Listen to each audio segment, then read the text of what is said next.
kemana mas? Ini mau ngelamar kerja. Oh mau ngelamar kerja. Ya udah mas duluan ya. Yoi.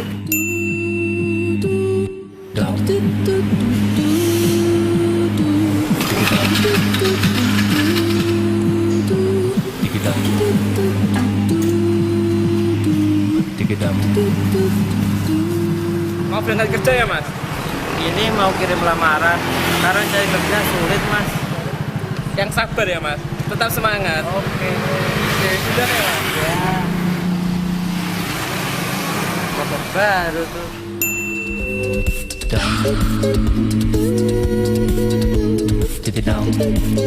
Misi, Mas.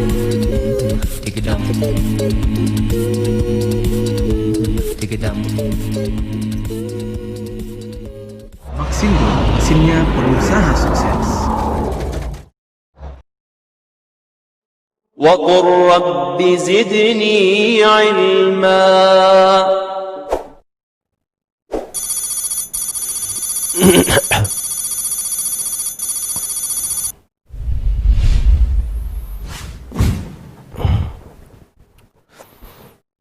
Bismillahirrahmanirrahim. Assalamualaikum warahmatullahi wabarakatuh. Innal hamdalillah nahmaduhu wa nasta'inuhu wa nastaghfiruh wa na'udzu billahi min shururi anfusina wa sayyiati a'malina. Man yahdihillahu fala mudilla lahu wa man yudlil fala hadiya lahu. Asyhadu an la ilaha illallah wahdahu la syarika lah wa asyhadu anna Muhammadan abduhu wa rasuluhu la nabiyya ba'dah. Wa ba'd, ma'asyiral muslimin, jamaah ma'asyiral muslimin, para pemirsa Niaga TV yang dimuliakan Allah Subhanahu wa taala. Puji syukur kita panjatkan kehadirat Allah Subhanahu wa taala yang memberikan kita semua begitu banyak kenikmatan, baik itu nikmat iman, nikmat Islam, nikmat sehat walafiat, dan juga nikmat kesempatan untuk bisa bertemu di kesempatan pagi yang berbahagia ini. Salawat dan salam tentunya tidak lupa kita sampaikan kepada baginda Rasulullah alaihi salatu wassalam. Mudah-mudahan kita istiqomah menjalankan sunnah-sunnah beliau, dan mudah-mudahan kita termasuk umatnya yang diizinkan oleh Allah Subhanahu wa taala untuk mendapatkan syafaatnya. Ma'asyiral muslimin, para pemirsa Niaga TV rahimakumullah. Di kesempatan hari Senin pagi yang berbahagia ini kita kembali bertemu di dalam rubrik Serambi Nabawi. Hari ini ma'asyiral, hadis yang akan kita baca adalah hadis nomor 256 dari hadis Al-Mughirah ibni Syu'bah radhiyallahu ta'ala an. Beliau berkata, sallallahu alaihi wasallam kana yaqul fi duburi kulli salatin maktubah. Sesungguhnya Nabi sallallahu alaihi wasallam biasa membaca setiap kali beliau selesai salat, la ilaha illallah wahdahu la syarikalah lahul mulku wa lahul hamd wa huwa ala kulli syai'in qadir. La mani'a lima a'tait wala mu'tiya lima mana'at wala yanfa'u dzal jaddil minkal jadd. Hadis ini ma'asyiral muslimin adalah hadis yang sahih, diriwayatkan oleh Al-Imam Al-Bukhari dan juga Imam Muslim. Tentunya hadis ini memberikan faidah atau pelajaran istihbabu hadza dzikr ba'da as-salawat al-khams al-maktubah. Hal ini menunjukkan bahwa disunnahkannya kita, mustahab atau disunnahkan atau dianjurkan untuk membaca zikir ini setelah kita salam dari solat-solat yang 5. Dan beliau berkata, kalau seandainya kita korelasikan hadis ini yang dibawakan oleh Al-Imam Ibnu Hajar Al-Asqalani dari Al-Mughirah ibn Syu'bah, kalau kita korelasikan dengan hadis yang lain, misalnya hadis Thauban radhiyallahu ta'ala an yang diriwayatkan oleh Imam Muslim, maka kita bisa mengambil kesimpulan bahwa urutan zikir yang biasa dibaca Rasulullah alaihi salatu wassalam setelah beliau melaksanakan salat yang wajib, yang pertama, yastaghfirullah thalathan, yaitu membaca istighfar 3 kali. Tapi di hadis ini tidak ada kata istighfar. Dari mana muncul kata istighfar 3 kali? Dari hadis Thauban yang diriwayatkan oleh Imam Muslim, di mana Thauban berkata, kana Rasulullah sallallahu alaihi wasallam idzan saraf min salatin istaghfarallah thalathan, bahwa Nabi sallallahu alaihi wasallam apabila beliau selesai mengerjakan salat beristighfar 3 kali. Kemudian dilanjutkan beliau berkata, antas salam wa minkas salam tabarakta ya dzal jalali wal ikram. Jadi kalau hadis Al-Mughirah ibn Syu'bah yang baru saja kita baca, kita korelasikan dengan riwayat yang lain dan riwayat-riwayat yang akan kita baca setelahnya, maka kita bisa mengambil kesimpulan bahwa ketika Nabi alaihi salatu wassalam selesai mengerjakan salat, tentunya beliau mengucapkan salam ke kanan dan ke kiri. Setelah itu apa yang beliau katakan? Yastaghfirullah thalathan. Beliau beristighfar 3 kali. Ya, jadi pasca salam, astaghfirullah, astaghfirullah, astaghfirullah. Istighfar 3 kali. Kemudian setelah itu disambung dengan kalimat, ini masih dalilnya adalah hadis Thauban. Setelah itu beliau membaca, ini yang kedua, Allahumma antas salam wa minkas salam tabarakta ya dzal jalali wal ikram. Ini yang kedua. Setelah itu kata beliau, barulah kita membaca kandungan dari hadis Al-Mughirah ibn Syu'bah. Jadi istighfar, yang memohon ampun kepada Allah 3 kali. Lalu yang kedua adalah Allahumma antas salam, ya Allah engkau adalah as-salam, di antara nama Allah adalah as-salam. Wa minkas salam, ya darimu segala keselamatan. Tabarakta ya dzal jalali wal ikram. Sambung dengan hadis Al-Mughirah ibn Syu'bah. Apa itu? La ilaha illallah wahdahu la syarikalah lahul mulku wa lahul hamdu wa huwa ala kulli syai'in qadir. Dibaca berapa kali kata beliau? Marratan wahidah. Ya, dibaca 1 kali. Illa fil maghribi wal fajr, kecuali di salat maghrib dan salat fajar, ya, fa asyara marrat, maka dibaca 10 kali. Istighfar, lalu disambung dengan Allahumma antas salam. Ini kandungan dari hadis Thauban, riwayat Imam Muslim, disambung dengan kandungan hadis Mughirah ibn Syu'bah, riwayat Bukhari dan Muslim. La ilaha illallah wahdahu la syarikalah lahul mulku wa lahul hamdu wa huwa ala kulli syai'in qadir. 1 kali dibaca, kecuali dalam salat maghrib dan subuh dibaca 10 kali. Kemudian setelah itu kita membaca subhanallah 33 kali, alhamdulillah 33 kali, Allahu akbar 33 kali.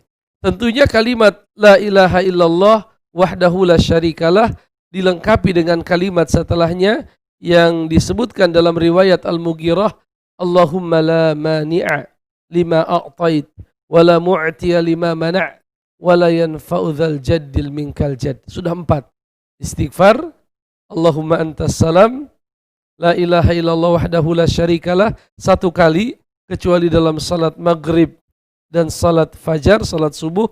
Kemudian yang keempat apa? Allahumma la mani'a lima a'taita wa la mu'tiya lima mana'ta wa la yanfa'u dzal jaddil minkal jadd. Hadisnya sahih Bukhari Muslim dari sahabat Al-Mughirah bin Syu'bah. Kemudian disambung subhanallah 33 kali, alhamdulillah 33 kali, Allah 33 kali. Hadisnya nanti akan kita baca.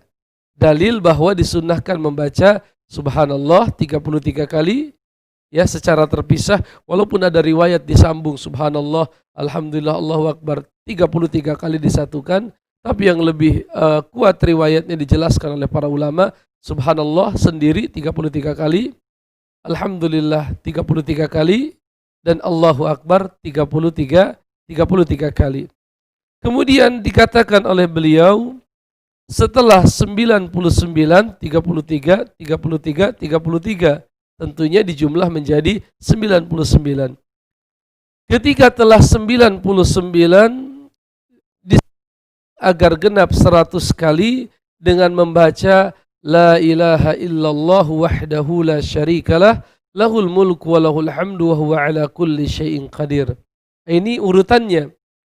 Kemudian setelah itu kata beliau, setelah kita membaca subhanallah 33 kali, alhamdulillah 33 kali, Allahu akbar 33 kali, digenapkan 100 dengan la ilaha illallah wahdahu la syarikalah lahul mulku wa lahul hamdu wa huwa ala kulli syai'in qadir, disambung dengan membaca ayat kursi. Ini akan kita baca nanti.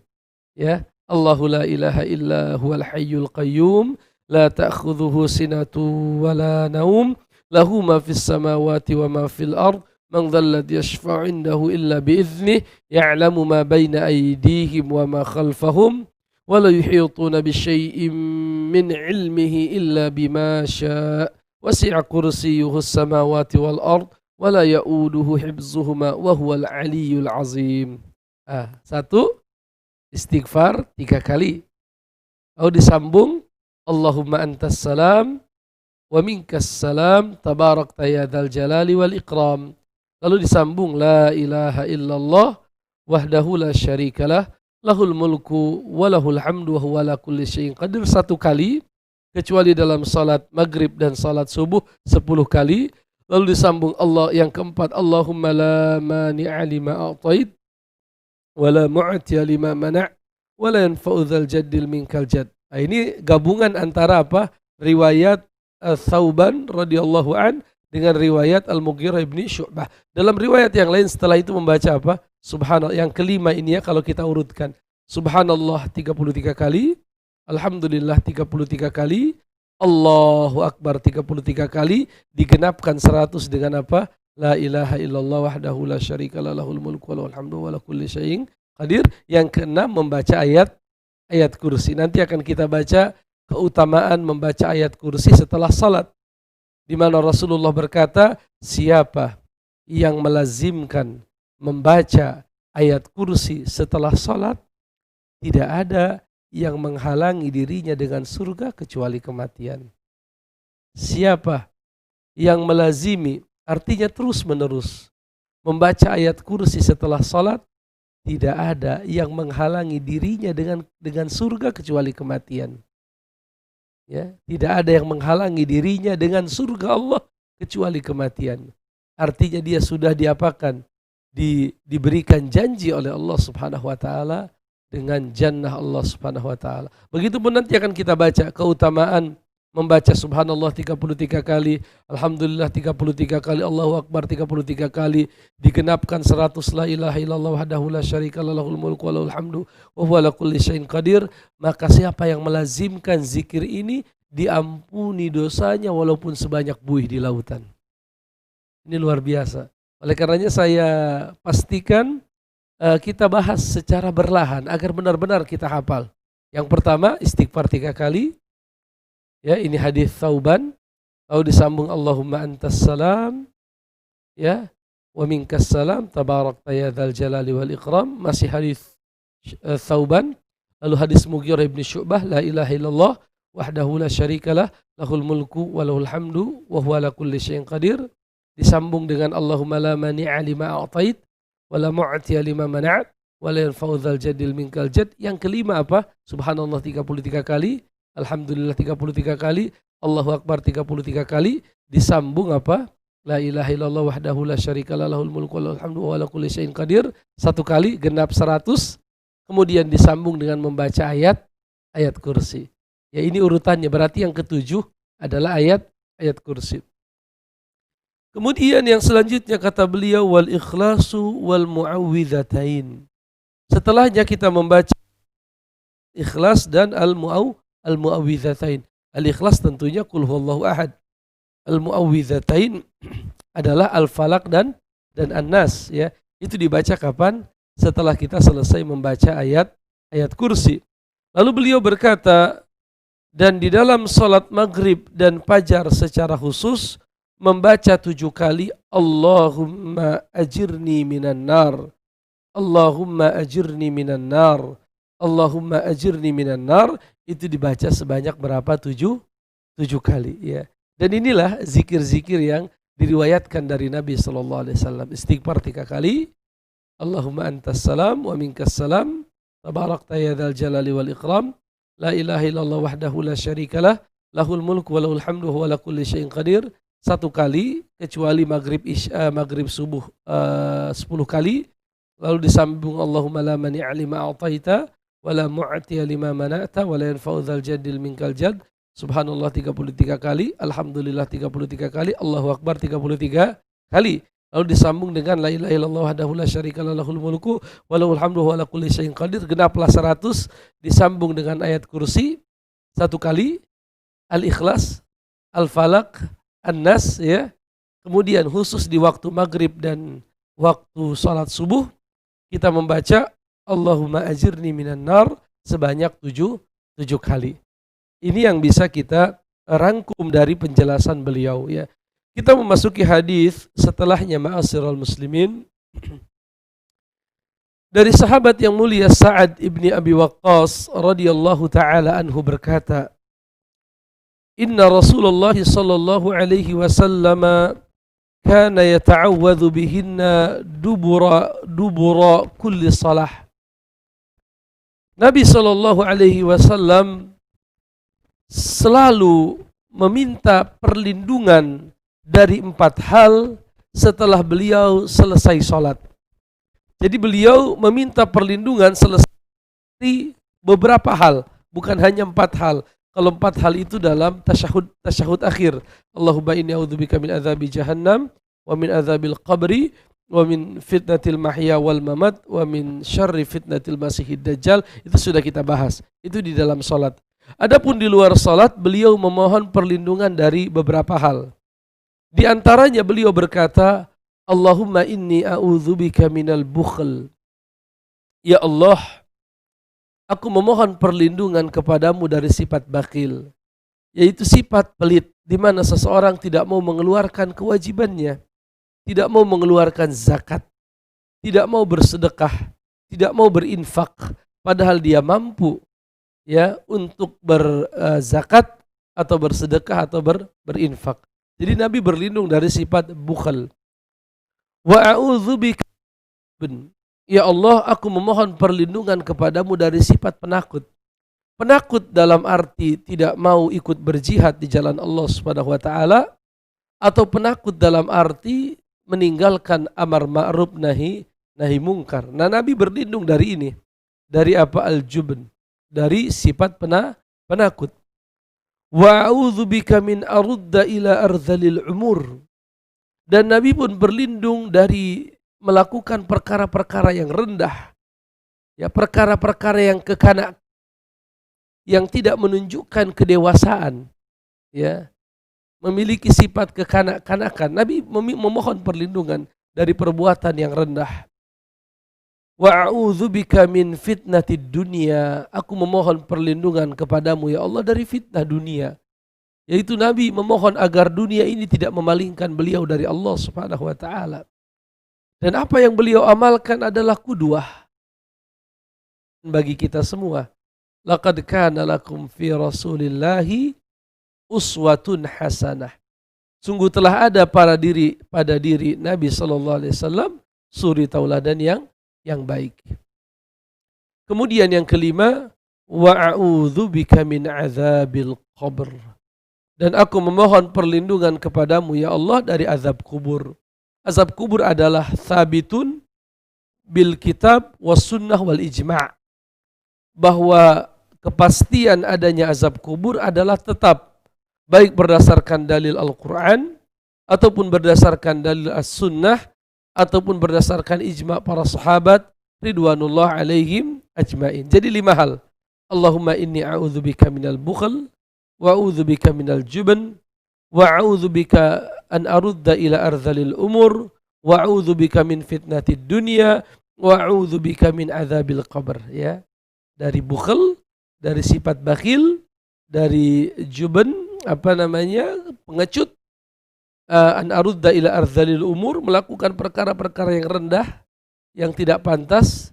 Yang keempat adalah memohon perlindungan dari fitnah dunia, wa a'udzubika min fitnatid dunya. Yang kelima, wa a'udzubika min qabri. Tentunya ini dibaca, artinya kata para ulama bahwa setelah salat hendaknya kita membaca doa ini secara khusus, kita memohon kepada Allah Subhanahu wa taala. Hadis yang baru saja kita baca, ma'asyiral muslimin, adalah hadis yang sahih riwayat Imam Al-Bukhari. Hadis sahih riwayat Imam Al-Bukhari. Berarti sudah 3 hadis kita baca. Hadis Al-Mughirah ibn Syu'bah, ya, yang pertama, yang kedua hadis Thauban riwayat Imam Muslim, Mughirah Bukhari Muslim, dan yang ketiga barusan kita baca adalah hadis siapa tadi?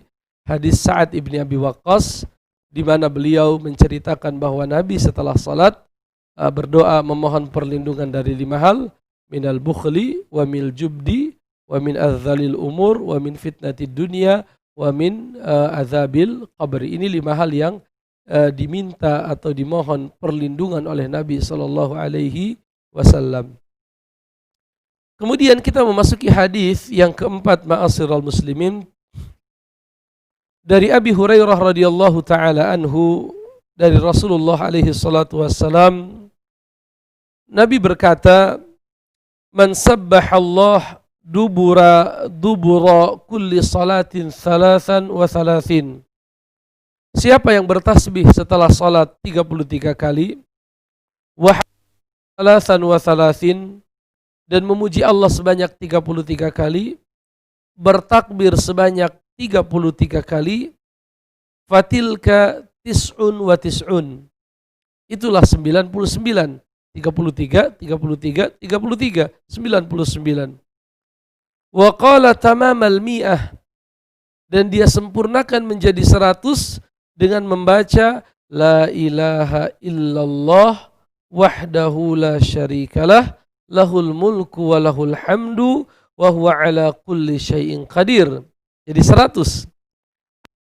Didapatkan seorang hamba apabila dia melazimkan zikir ini, ghufirat khatayah walau kanat mithla zabadil bahr, maka akan diampuni dosa-dosanya walaupun dosanya itu sebanyak buih di lautan. Masya Allah, tabarakallah. Ini besar keutamaannya, ma'asyiral muslimin. Hadis sahih riwayat Imam Muslim. Hadisnya sahih dan pahalanya luar biasa. Tadi kalau kita urut lagi, yang pertama hadis siapa? Thauban. Apa itu hadis Thauban? Mengajarkan kita istighfar 3 kali. Ya, setelah itu disambung Allahumma antas salam. Lalu bersambung dengan hadis Mughirah. Apa itu hadis Mughirah? Membaca la ilaha illallah wahdahu la syarikalah lahul mulku wa lahul hamdu wa huwa ala kulli syai'in qadir 1 kali, kecuali dalam salat maghrib dan salat subuh 10 kali. Disambung apa? Masih hadis Mughirah, hadis Bukhari Muslim. Allahumma la mani'a lima a'tait wa la mu'tiya lima mana' wa la yanfa'u dzal jaddil minkal jadd. Ini hadis gabungan hadis Thauban dan hadis sahabat Mughirah ibni Syu'bah. Disambung dengan hadis Abu Hurairah. Apa itu? Istighfar 33 kali, mohon maaf, tasbih 33 kali, tahmid 33 kali, takbir 33 kali, lalu digenapkan 100 la ilaha illallah wahdahu la syarikalah, lahul mulku wa lahul hamdu wa huwa ala kulli syai'in qadir. Kalau ini kita amalkan, apa kata Rasulullah? Ghufirat khatayah, ghufirat khatayah, maka diampunilah dosa-dosanya, walau kanat mithla zabadil bahr, walaupun seandainya dosanya tersebut seperti apa? Umpama buih di lautan. Maka ini tidak boleh kita tinggalkan, ma'asyiral muslimin. Sederhana, paling butuh waktu berapa? 5 menit ya. Tidak sampai 5 menit kita sudah selesai, dosa-dosa kita diampuni oleh Allah Subhanahu wa taala. Tentunya ini menjadikan kita semangat. Ini menjadi motivasi bagi kita untuk semangat berzikir. Sebagian kaum muslimin ya, kita menyaksikan di masjid-masjid kaum muslimin, setelah salam ya duduk, tidak istighfar, langsung berdiri keluar. Entah apa yang mereka kejar. Ya, kalau mungkin ada hajat ya silahkan, ada hajat dikejar ya. Tapi terkadang Masya Allah kita lihat menjadi kebiasaan. Ba'da salam hanya duduk sekian detik lalu berdiri. Ini menyelisihi apa? Petunjuk Nabi Sallallahu Alaihi Wasallam. Ma'asyiral muslimin, walaupun para ulama menjelaskan bahwasanya yang dimaksud dengan ampunan dosa di situ dengan syarat adalah menjauhi perkara-perkara atau dosa-dosa yang sifatnya kabair. Ini menurut jumhurul ulama. Jadi menurut jumhurul ulama, diampuninya dosa walaupun sebanyak buih di lautan itu kalau dia menjauhi dosa-dosa besar. Hal ini berdasarkan firman Allah surat An-Nisa ayat 31 di mana Allah berfirman, "In tajtanibu kaba'ira ma tunhauna an, nukaffir ankum sayyi'atikum." Kalau kalian, kata Allah, ijtinab al-kabair, menjauhi dosa-dosa yang besar, ya, maka akan kami ampuni dosa-dosa kalian. Tapi dengan syarat apa? Menjauhi dosa-dosa yang besar. Disebutkan di sini, ma'asyiral muslimin, addu tasbih bil asabi sunnah. Menghitung jari dengan ruas-ruas jari itu sunnah. Ya, subhanallah, subhanallah. Kita hitung dengan ruas jari ini adalah sunnah. Hal ini berdasarkan hadis riwayat Imam Ahmad dan juga hadis riwayat Imam At-Tirmidzi di mana Rasulullah berkata kepada sebagian wanita, "Sabbihna wa'aqidna bil asabi' fa innahunna mas'ulatun mustantaqat." Wahai kaum wanita, sabbihna, bertasbihlah, waqidna bil asabi, hitunglah dengan ruas-ruas jari, ya. Fa innahunna mas'ulat, karena tangan ini akan ditanya nanti. Dan tangan-tangan ini, kata beliau, apa? Mustantaqat, akan dijadikan berbicara oleh Allah Subhanahu wa ta'ala. Jadi yang utama adalah menggunakan apa? Ruas-ruas jari. Kecuali kalau ruas jari kita bermasalah, sakit dan lain sebagainya, karena sudah tua atau na'udzubillah penyakit yang lainnya, maka ya pakai alat tidak masalah. Tapi kalau masih sehat ya pakai jari. Ini dibuat berruas-ruas, salah satu hikmahnya agar kita gunakan untuk apa? Bertasbih. Ma'asyiral muslimin rahimani wa rahimakumullah, hadis nomor 260. Dari hadis sahabat Mu'adz bin Jabal radhiyallahu taala anhu, sesungguhnya Rasulullah alaihi salatu wassalam pernah bersabda, "Usik ya Mu'adz, usik ya Mu'adz, aku berwasiat kepadamu wahai Mu'adz, la tada'anna dubura kulli salatin an taqul, jangan pernah engkau meninggalkan bacaan setelah salat, Allahumma a'inni ala dzikrika wa syukrika wa husni ibadatik." Ini doa lagi ya, Allahumma a'inni ala dzikrik wa syukrik wa husni ibadatik. Allahumma ya Allah, a'inni, tolonglah saya, ala zikrika, untuk selalu mengingatmu, bersyukur kepadamu, wa husni ibadatik, Walaupun nanti para ulama berbeda pendapat. Yang dimaksud dengan dubura kulli salatin adalah setelah tasyahud ataukah setelah salam. Mayoritas para ulama memahaminya setelah salam. Kecuali Syekhul Islam Ibnu Taimiyah di antara ulama yang mengatakan itu dibaca setelah tasyahud. Berdasarkan hadis Rasulullah berkata, apabila kalian telah selesai tasyahud, liyakhtar minad du'a'i ma'ajabah. Hendaknya dia memilih doa yang dia inginkan. Ya. Jadi ini perkara yang luas, perkara yang diperselisihkan oleh para ulama. Mau dibaca sebelum salam ba'da tasyahud, silahkan, atau setelah salat pun silahkan. Jangan kemana-mana ma'asyiral muslimin. Kita lanjutkan setelah beberapa iklan berikut ini.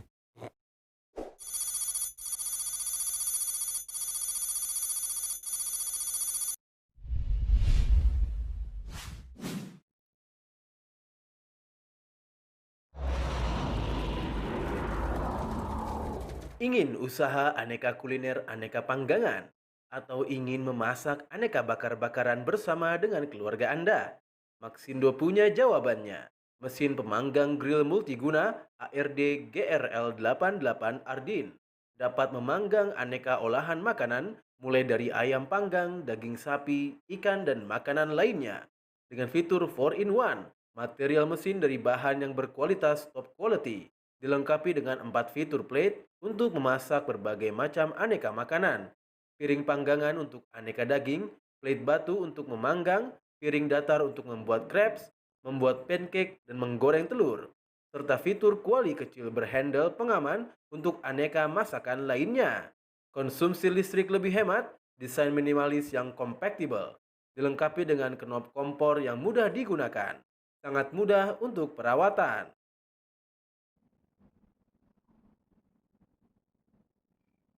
Dapatkan produk ini di toko mesin Maxindo terdekat di kota-kota Anda. Kunjungi situs kami di www.maxindo.com. Maxindo, mesinnya pengusaha sukses. Membantu produksi usaha herbal atau bumbu-bumbu tradisional Anda lebih lancar dan produktif. Maxindo, andalan bagi para pengusaha sukses dalam mengembangkan bisnisnya. Terpercaya dan terjamin mutunya. Alat pengiris herbal manual tipe MKS Herb 77 Maxindo. Pengoperasian dengan cara manual yang mudah, efisien dalam mengiris aneka macam bahan tradisional sesuai kebutuhan. Dengan desain yang minimalis dan praktis, pisau pengiris dengan diameter 10,5 mm dan ketebalan 4,5 cm dari material stainless steel berkualitas, food grade, ketebalan irisan dapat diatur pada ukuran 0,3 hingga 3,0 mm. Sehingga memudahkan Anda dalam meramu bahan sesuai kebutuhan. Multifungsi untuk aneka macam bahan-bahan tradisional, mulai dari kunyit, temulawak, jahe, kayu manis, akar-akaran, umbi, dan masih banyak lagi. Mudah pengoperasiannya dengan sistem bearing yang dilengkapi dengan gagang pengaman, serta feed inlet untuk membuat proses kerja menjadi lancar. Dapatkan produk ini di toko mesin Maxindo terdekat di kota-kota Anda. Kunjungi situs kami di www.maxindo.com. Maxindo, mesinnya pengusaha sukses.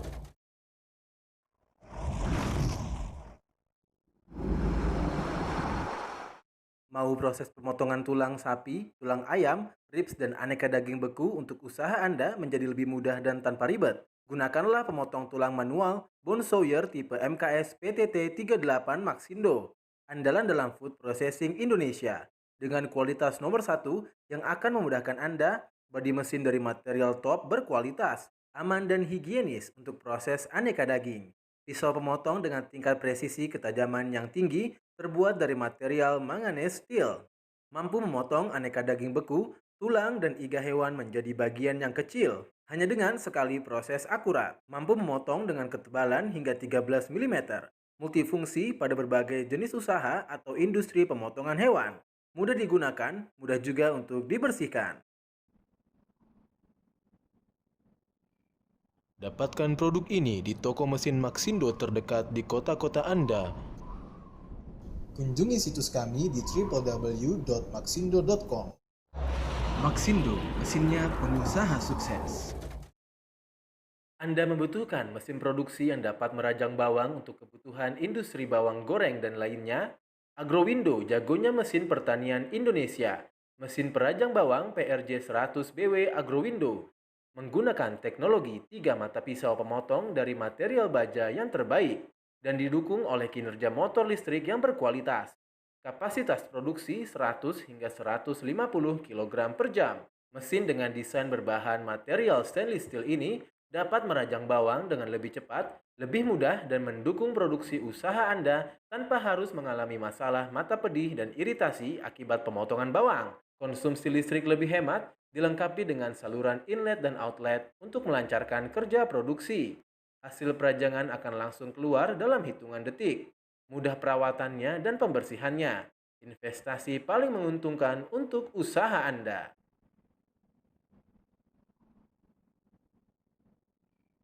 Dapatkan produk ini di toko mesin Maxindo terdekat di kota-kota Anda. Kunjungi situs kami di www.maxindo.com. Maxindo, mesinnya pengusaha sukses. وقل رب زدني علما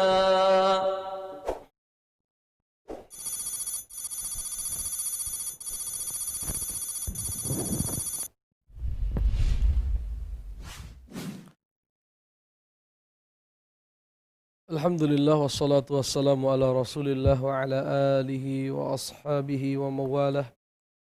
Asyhadu an la ilaha illallah wahdahu la syarika lah. Wa asyhadu anna Muhammadan abduhu wa rasuluh la nabiyya ba'dah amma ba'd. Para pemirsa Niaga TV yang mudah-mudahan selalu diberkahi oleh Allah Subhanahu wa taala. Di kesempatan yang pertama sudah kita sampaikan zikir-zikir yang biasa dibaca oleh Nabi sallallahu alaihi wasallam setelah salat. Yang pertama berdasarkan hadis Thauban, hadis riwayat Imam Muslim bahwa Nabi setelah salat membaca istighfar 3 kali. Lalu disambung dengan membaca Allahumma antas salam wa minkas salam tabarakta ya dzal jalali wal ikram. Lalu disambung dengan hadis Mughirah bin Syu'bah membaca la ilaha illallah wahdahu la syarikalah lahul mulku wa lahul hamdu wa huwa ala kulli syai'in qadir 1 kali kecuali salat maghrib dan salat subuh 10 kali. Lalu membaca Allahumma la mani'a lima a'tait wa la mu'tiya lima mana'at wa la yanfa'u dzal jadil minkal jad 1 kali. Lalu berdasarkan hadis Abu Hurairah disambung membaca Subhanallah 33 kali, Alhamdulillah 33 kali, Allahu Akbar 33 kali, lalu digenapkan 100 dengan la ilaha illallah wahdahu la syarikalah, lahul mulku wa lahul hamdu wa ala kulli syai'in qadir, kemudian disambung dengan membaca ayat-ayat kursi. Dan terakhir tadi sudah kita baca hadis Mu'az bin Jabal bahwa Nabi mengajarkan beliau doa yang dibaca setelah salat, Allahumma a'inni ala dzikrika wa syukrika wa husni ibadatik. Begitupun di antara doa yang biasa beliau baca, Allahumma inni a'udzubika minal bukhli wal jubn wa a'udzubika min an arudda ila ardhalil umur wa a'udzubika min fitnatid dunya wa a'udzubika min azabil qabr. Itu di antara doa-doa Nabi setelah salat. Di kesempatan yang kedua ini, ma'asyiral muslimin, sebagaimana biasa kita akan bacakan beberapa pesan singkat yang telah masuk. Apakah doa di dalam sujud boleh pakai bahasa Indonesia dan apakah doa itu diucapkan atau dalam hati? Allah alam bisawab, ini sudah beberapa kali kita bahas dan sudah kita nukil pendapat para ulama terkait dengan hal ini. Ada sebagian ulama yang melarang membaca berdoa dengan selain bahasa Indonesia. Itu adalah pendapat Imam Malik. Ada yang memakruhkannya, itu adalah pendapat Al-Imam Abu Hanifah rahimahullah, dan pendapat Imam Syafi'i membolehkannya dengan syarat bahwa doa-doa tersebut bukanlah untuk menggantikan doa-doa yang ma'thur. Misalnya Subhana Rabbiyal A'la tidak diterjemahkan, Subhana Rabbiyal Azim tidak diterjemahkan. Tetapi kalau yang dimaksud dengan doa adalah membaca atau memohon kepada Allah Subhanahu wa taala, menurut pendapat yang paling kuat tidak masalah berdasarkan keumuman sabda Nabi sallallahu alaihi wasallam, aqrabu ma yakunul abdu min rabbih wa huwa sajid. Kondisi di mana seorang hamba sangat dekat dengan Rabb-nya adalah ketika dia sujud. fa'akthiru minad du'a, maka perbanyaklah doa. Ya, fa'akthiru minad du'a, kalimatnya umum. Fa'akthiru minad du'a, perbanyaklah doa, baik doa-doa yang ma'thur ataupun doa-doa yang dengan bahasa kita. Di hati atau di mulut, tentunya di mulut, dilafazkan. Wallahu a'lam bishawab. Ada penelpon yang masuk, Abu Naf'an di Bogor, coba kita angkat. Assalamualaikum.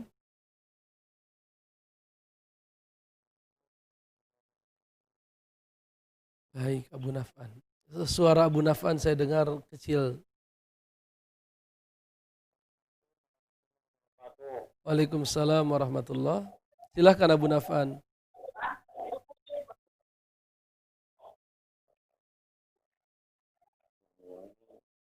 Silahkan Pak. Pak Ustadz, mau tanya Pak Ustadz Ya, silahkan Pak. tentang tadi masalah zikir. Afwan, ini hanya mengingatkan tadi ada satu yang terlewat ya, kalimat la ilaha illallah wahdahu la syarika lah lahul mulku wa lahul hamdu wa huwa ala kulli syai'in qadir. La haula wala quwwata illa billah la ilaha illallah sampai selesai. Ya. Itu tadi tidak disebutkan. Baik. Itu satu. Yang kedua, kalimat zikir yang sholat maghrib sama sholat subuh, seingat ana yang biasa ana rutinkan ada bacaan yuhyi wa yumit itu Pak Ustaz. Yuhyi wa yumit. Ditambahkan kata yuhyi wa yumit. Terus yang selanjutnya, Afwan, kemarin ana tanyakan sholat sunnah. Setiap kita selesai sholat sunnah, boleh nggak kita rutinkan membaca istighfar di situ? Jadi kan kalau habisnya kan sholat wajib ya. Yang tanyakan kalau sholatnya sholat sunnah, kita rutinkan sholat baca astagfirullah seperti itu. Nah, itu ada dicontohkan apa tidak seperti itu. Baik, nah, itu saja. Yang lanjutnya, kalau zikir pagi sore kita baca tidak berurutan, itu gimana ya Pak Ustaz? Artinya kadang kita baca yang lebih akhir apa gimana yang tengah dulu. Mungkin itu aja Pak Ustaz. Assalamualaikum warahmatullahi wabarakatuh. Yang pertama kaitannya dengan apa yang kita sampaikan, ya jadi para ulama berbeda pendapat terkait dengan urutan-urutan bacaan-bacaan zikir ya. Jadi apa yang tadi kita sampaikan hanyalah sesuai dengan riwayat yang beliau sebutkan. Ya tentunya riwayat yang beliau sebutkan tidak sebanyak riwayat yang disebutkan oleh para ulama yang lain. Misalnya Syekh Wahab Al-Qahtani dalam kitab beliau Hisnul Muslim, beliau menulis lebih banyak riwayatnya. Jadi apa yang tadi kita sebutkan, istighfar 3 kali, lalu Allahumma antas salam wa minkas salam, tabarakta ya dzal jalali wal ikram, lalu la ilaha illallah wahdahu la syarikalah 1 kali, kecuali kalau subuh dan fajar ya. Dan betul kata beliau tadi ditambahkan kata yuhyi wa yumit. Ya itu dibaca 10 kali ketika maghrib dan subuh. Kemudian disambung Allahumma la mani'a. Lalu disambung. Lalu kenapa tidak ada la haula wala quwata illa billah? Kita tidak menafikan adanya zikir-zikir yang lain. Tetapi yang tadi kita jelaskan adalah sebatas yang disebutkan oleh Al-Imam Ibnu Hajar Al-Asqalani di dalam kitab Bulughul Maram. Apakah dalam kitab Bulughul Maram ini mencakup semua zikir-zikir Nabi? Tidak.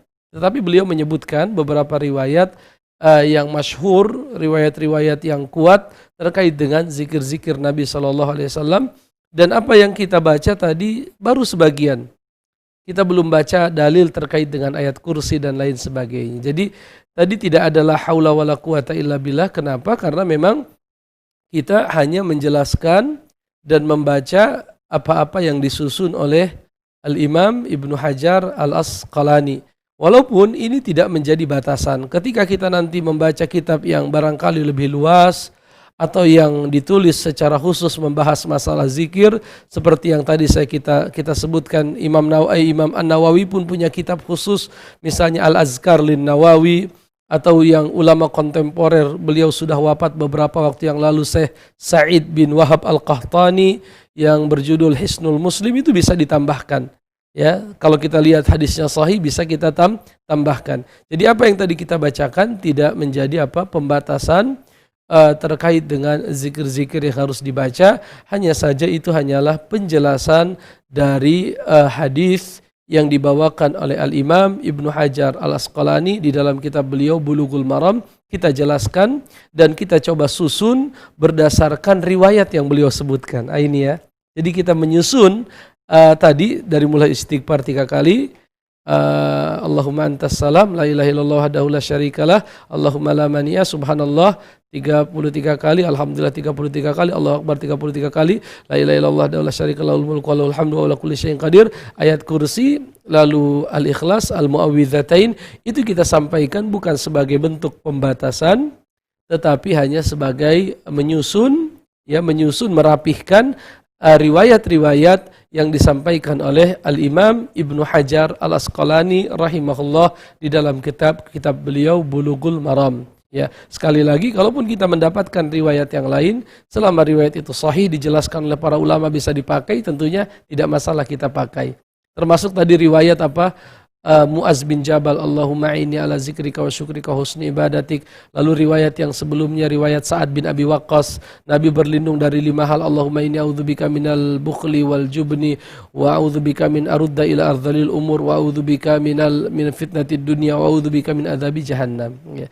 Adapun perkara urutan zikir pagi sore, Allah alam bisawab, itu ijtihad para ulama, silahkan saja dibaca sesuai dengan kemudahan kita. Jadi bukan perkara yang sifatnya harus tersusun seperti itu, tetapi itu adalah kumpulan dari riwayat Nabi yang disusun oleh para ulama. Ya, adapun bacaannya silahkan, yang saya tahu tidak harus berurutan, tapi ya kita baca apa yang mudah bagi kita. Allah alam bisawab. Ada Bapak Ahmad di Medan, coba kita angkat. Assalamualaikum.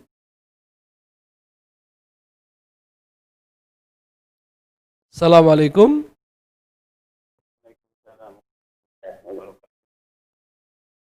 Baik, silakan Pak Ahmad. Begini, saya bertanya.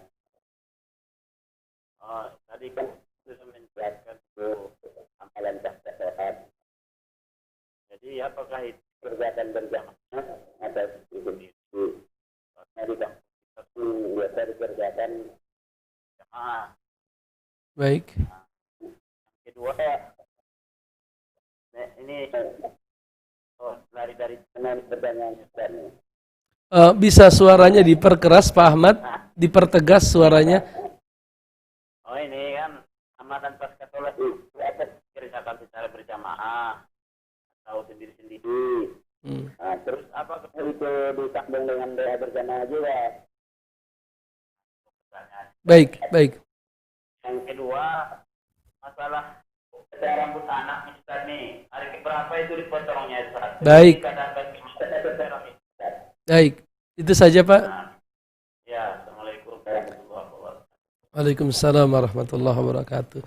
Pertanyaan beliau, tadi kita sudah membahas zikir-zikir Nabi setelah salat yang dinukil oleh Al-Imam Ibnu Hajar Al-Asqalani dalam kitab beliau Bulughul Maram. Apakah yang banyak dibaca di masyarakat itu ada dalilnya atau tidak? Sebagian ada dalilnya, sebagian tidak. Ya, sebagian memang memiliki dalil. Ya, tadi misalnya yang kita baca istighfar, Allahumma antas salam, la ilaha wahdahu la syarikalah, Allahumma la mani'a, subhanallah 33 kali, alhamdulillah 33 kali, Allahu akbar 33 kali, la ilaha wahdahu la syarikalah. Ini kan semua dibaca di masyarakat. Ya, walaupun kadang di masyarakat itu ada tambahannya. Misalnya banyak masyarakat yang melazimkan membaca Al-Fatihah setiap kali berzikir. Ya, jadi setiap kali zikir ba'da shalah membaca Al-Fatihah. Ya, ini Allah alam bisawab. Hukum asalnya ya boleh-boleh saja dalam doa kita membaca Al-Fatihah. Tetapi melazimkan membaca Al-Fatihah setiap kali ba'da shalah, seolah-olah itu adalah petunjuk dari Nabi SAW, tentunya ini butuh dalil. Butuh dasar, apa dasarnya? Kenapa harus dilazimkan membaca Al-Fatihah? Tapi kalau sekali-kali karena dalamnya ada puji-pujian, ya silahkan. Karena dalam berdoa, berzikir, hendaknya kita memperbanyak memuji Allah. Dan Al-Fatihah, ya 4 ayat pertama adalah pujian. 5 ayat kelima permintaan kita kepada Allah. Ayat 6-7 itu adalah kita kepada Allah, 6 dan 7. Adapun ayat yang kelima adalah janji kita kepada Allah, iyyaka na'budu wa iyyaka nasta'in. Ya. Artinya bahwa yang di masyarakat yang diamalkan secara umum sama, hanya saja ada modifikasi. Kalau kita lihat di masyarakat ada tambahan-tambahan, penambahan, pengurangan dan lain sebagainya. Ada yang memang ada dalilnya, ada juga yang tidak ada dalilnya. Ukurannya ya dikembalikan kepada petunjuk Nabi SAW, karena Nabi bersabda, "Shallu kama ra'aitumuni usolli." Salatlah kalian sebagaimana kalian melihat ke salat. "Khuzu anni manasikakum." Ambillah dariku tata cara kalian manasik, yaitu menjalankan ibadah. Ya. Adapun masalah zikir berjamaah setelah salat, Allah alam bissawab ya. Hukum asalnya berzikir itu dengan suara yang sir, dengan suara yang lirih, berdasarkan firman Allah dalam Al-Quran, "Ud'u rabbakum tadarru'an wa khufyah." Ya, berdoalah kepada Rabbmu, berzikir dengan suara yang lirih. Dan Allah memuji Maryam alaihassalam ketika beliau iznada rabbahu nidaan khafiyya. Tatkala berdoa kepada, mohon maaf, Allah memuji Zakaria iznada rabbahu nidaan khafiyya, tatkala berdoa kepada Allah dengan suara yang khafi, yang lembut, yang halus, yang tidak keras, apalagi menggunakan speaker pengeras suara. Ada orang yang sholat masbuk sampai tidak bisa terdengar bacaannya oleh makmum. Ini kan mengganggu, dalam arti yang wajib malah dikalahkan oleh yang sunnah. Ya, pakai speaker satu kampung mendengar keras kan begitu.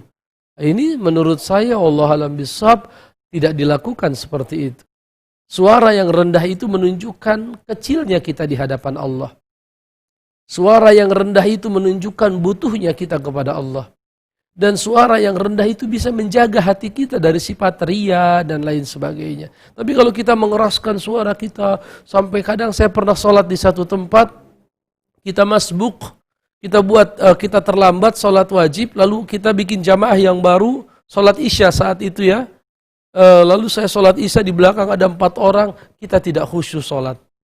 Tidak terdengar, bacaan Fatihah tidak terdengar, bacaan surat tidak terdengar. Karena kenapa? Sekeliling masjid bergema, suara yang berzikir. Berzikir sunnah. Sedangkan memberikan kesempatan kepada kaum muslimin untuk sholat, itu sholat yang wajib. Artinya kita bisa, hendaknya kita berilmu sebelum beramal. Ya, tidak mendahulukan perasaan. Ya, tapi kan enak, tapi kan Ustadz, hadisnya Sahih Bukhari, Nabi mengeraskan suara. Iya, mengeraskan suara dijelaskan oleh Imam Syafi'i bahwa Nabi mengeraskan suara itu tujuannya adalah ta'lim min ajli ta'limin nas, dalam rangka mengajarkan manusia bacaan zikir. Ya, kalau mengajarkan itu ada batasnya. Artinya masa tidak hafal-hafal sudah setiap hari dijaharkan. Kalau ini bukan mengajarkan tapi kebiasaan, terus menerus seperti itu. Ya, dan yang utama tentunya yang lebih sesuai dengan sunnah Nabi, ya masing-masing kita berzikir. Dan ada hadis riwayat Imam Bukhari dan Muslim bahwa ada para sahabat mengangkat tangan bertakbir, bertahlil, maka Nabi berkata, "Innakum la tad'unal ghaib walal asam." Sesungguhnya kalian tidak sedang menyeru Rob yang gaib lagi bisu atau tuli, ya. Sesungguhnya kalian sedang berdoa kepada Rob yang maha mendengar dan dia bersama kalian dimanapun kalian berada. Artinya Nabi menegur para sahabat yang mengeraskan suaranya ketika mereka berzikir. Ya, Allah alam bisawab, itu yang bisa kita bahas. Adapun pertanyaan yang terakhir tadi, Pak Ahmad bertanya, kapan seorang anak dipotong rambutnya? Nabi SAW berkata, setiap anak tergadai dengan akikahnya, disembelih atasnya pada hari yang ketujuh. Pada hari yang ketujuh setelah dia lahir disembelih atasnya, kalau laki-laki 2 ekor kambing, kalau perempuan 1 ekor, kemudian dipotong rambutnya, ya, lalu ditimbang dengan perak, lalu disedekahkan uangnya. Yang ketiga adalah diberikan nama. Jadi itu semua utamanya dilakukan di hari yang ketujuh berdasarkan hadis Nabi SAW. Pertanyaan yang kedua, Assalamualaikum, waalaikumsalam warahmatullahi wabarakatuh. Saya baru belajar, lalu banyak yang belum saya pahami, termasuk membaca Al-Quran dan menghafalnya. Apakah saya berdosa kalau membaca Al-Quran salah? Dan bagaimana caranya supaya mudah untuk menghafalnya? Dan untuk belajar dengan guru saya malu, Ustaz, karena saya sudah berumur. Terima kasih. Wallahu a'lam bishawab, ya, ma'asyiral muslimin, tidak ada kata terlambat. Ya, tidak ada kata terlambat. Rasulullah diangkat menjadi nabi umur 40. Ya, begitupun Abu Bakar As-Siddiq masuk Islam di usia beliau 37 tahun. Ya, artinya tidak ada kata terlambat. Usia 40 kurang atau lebih dari itu bukan alasan kita tidak mau belajar. Jadi Jadi kalau Bapak merasa masih kurang ilmu agama, lalu Bapak diberikan kemauan untuk belajar, maka syukurilah. Itu nikmat dari Allah Subhanahu wa ta'ala. Maka sungguh-sungguhlah dalam belajar ya. Lalu bagaimana Ustadz, saya baca Qur'annya masih banyak yang salah, tidak masalah. Kecuali kalau Bapak salah tidak mau belajar, itu berdosa. Artinya merasa cukup dengan apa yang sudah kita punya, padahal banyak salahnya, itu berdosa. Ya, artinya tidak mau menuntut ilmu, karena menuntut ilmu wajib. Talabul ilmi faridatun ala kulli muslim. Adapun kita sedang proses belajar, lalu kita pun mencoba untuk terus tilawah, walaupun banyak salahnya tidak masalah. Ya, Rasulullah SAW berkata, orang yang membaca Al-Quran, wa huwa yata'atta fi qiraatihi, dan dia terbata-bata dalam membacanya, maka dia mendapatkan 2 pahala, kata Nabi SAW. Yang pertama adalah pahala membaca Al-Quran, dan kedua adalah pahala dari kesulitan yang dia dapatkan. Ya, jadi 2 pahala kalau kita terbata-bata. Tetapi kalau kita mahir dalam membaca Al-Quran, maka kita diberikan kedudukan yang tinggi oleh Allah Subhanahu wa ta'ala. Dalam hadis Rasulullah berkata, khairukum man ta'allama Al-Quran wa 'allamah. Sebaik-baik kalian adalah orang yang mempelajari Al-Quran dan mengajarkan Al-Quran. Dalam riwayat yang lain Nabi SAW bersabda, Iqra'ul Quran. Ya, bacalah Al-Quran, fa innahu ya'ti yaumal qiyamah syafi'an li ashabih. Karena dia kelak akan datang pada hari kiamat memberikan syafaat kepada siapapun yang membacanya. Dalam riwayat yang lain dikatakan, yuqalu li sahibil Quran. Akan dikatakan kelak pada hari kiamat kepada orang yang rajin membaca Al-Quran, Iqra' wartaqi warattil kama kunta turattiluhu fid dunya. Bacalah dan naiklah ke surga yang tinggi. Bacalah secara berlahan-lahan sebagaimana engkau membacanya di dunia. Sesungguhnya kedudukanmu di surga adalah inda akhiri ayatin taqra'uh, adalah pada batas terakhir ayat yang kau baca. Jadi baca Al-Quran, semangat. Walaupun masih terbata-bata, sulit, lidahnya berat dan lain sebagainya. InsyaAllah, walladzina jahadu fina lanahdiyannahum subulana. Orang-orang yang sungguh-sungguh dalam meniti jalan kami, akan kami berikan jalannya bagi mereka. Allah alam bissawab. Pertanyaan yang ketiga, Assalamualaikum Waalaikumsalam warahmatullah. Di antara asar dan maghrib tidak ada salat. Yang mau saya tanyakan, ketika kita datang ke masjid hendak menunaikan salat maghrib, apakah kita boleh sunat lain selain salat sunat tahiyatul masjid? Dan bagaimana dengan salat mayit sesudah salat asar? Allah alam bissawab, kata para ulama, ada 3 waktu yang dilarang untuk salat. Yang pertama adalah ba'dal fajar hatta dari mulai fajar sampai terbitnya matahari, tatlu asyams, dan habis asar sampai taghrub asyams, sampai terbit tenggelamnya matahari, dan ketika matahari tepat di atas kepala kita. Walaupun sebagian dalam riwayat yang lain secara khusus Nabi mengatakan ketika matahari akan terbit dan akan tenggelam itu pun dilarang. Jadi secara umum ada 5 waktu. Hanya saja para ulama menjelaskan bahwa apabila salat yang kita lakukan di waktu-waktu tersebut adalah salat yang memiliki sebab, maka diperbolehkan. Zawatul asbab, as-salawat zawat al-asbab. Yaitu salat-salat yang memiliki sebab, seperti tahiyatul masjid, atau salat gerhana, atau salat mayit, atau salat ba'dal wudu, dan lain sebagainya. Allah alam bisawab, menurut pendapat yang paling kuat diperbolehkan. Allah alam bisawab. Pertanyaan yang keempat, yang kelima, Assalamualaikum Waalaikumsalam. Di saat kita salat setelah Fatihah, apakah boleh kita membaca ayat kursi untuk ayatnya, Ustaz? Dan apakah ada ayat yang dilarang dibaca saat kita salat? Allah alam bisawab, tidak masalah. Setelah kita baca Al-Fatihah, lalu kita sambung dengan membaca ayat kursi, tidak masalah. Ya, tidak masalah. Karena itu adalah ayat yang ada dalam Al-Quran. Allah berfirman dalam Al-Quran, faqra'u ma tayassara minal Quran, bacalah apa-apa yang mudah dari Al-Quran. Allah alam bisawab. Pertanyaan yang keenam, Assalamualaikum Waalaikumsalam warahmatullah. Mengenai menggunakan peci saat salat, tidak wajib. Tapi bagaimana? Ya tidak wajib.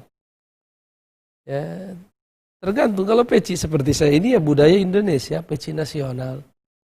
Ya, kalau di Arab ya mereka ada yang pakai namanya gutroh. Apa itu gutroh? Kain yang diletakkan di atas kepala. Ada yang pakai imamah yang diputar-putar seperti itu. Ya, silakan saja. Disebutkan bahwa Nabi memiliki imamah, memiliki kain yang diikatkan di kepala beliau. Allah alam bisawab. Dan itu bukan syarat salat. Ya, tetapi itu adalah masuk ke dalam kategori Allah itu maha baik, menyukai sesuatu yang baik. Ya, Allah itu menyukai sesuatu yang baik. Dan itu masuk kategori firman Allah, khudhu zinatakum inda kulli masjidin. Ambillah pakaianmu yang bagus, yang baik setiap kali masuk masjid. Pertanyaan yang ketujuh, Assalamualaikum Waalaikumsalam warahmatullah. Kalau salat sunat, saya baca Al-Fatihah saja. Apakah sah? Kalau sahnya sah. Ya, walaupun para ulama mengatakan tidak boleh meninggalkan bacaan surat tanpa uzur, karena Nabi secara umum selalu membaca surat. Bahkan kalaupun di waktu subuh misalnya beliau membaca yang pendek saja, ketika salat qobliyah subuh beliau baca Al-Kafirun dan Al-Ikhlas. Jadi tetap dibaca. Ya, lalu apa tadi pertanyaannya masih ada? Sedangkan saya pernah dengar Nabi saja kalau salat fajar membaca Al-Kafirun. Itu yang kita sampaikan. Berarti apa? Berarti mana berartinya? Salatnya harus sempurna membaca iftitah, Fatihah dan surat. Iya, jadi harus kita pahami iftitah itu sunnah, Al-Fatihah itu rukun. Ya, bacaan surat yang kita hafal juga sunnah. Tapi kalau kita memiliki yang menghalangi kita baca surat, jangan membiasakan diri apa? Itu sunnah. Kecuali kalau kita misalnya mengejar keberangkatan pesawat, boarding pass atau apa itu namanya, lalu kita katakan udah saja kita ucapkan dalam hati, ya tidak masalah karena memang itu rukunnya. Allahu a'lam bishawab.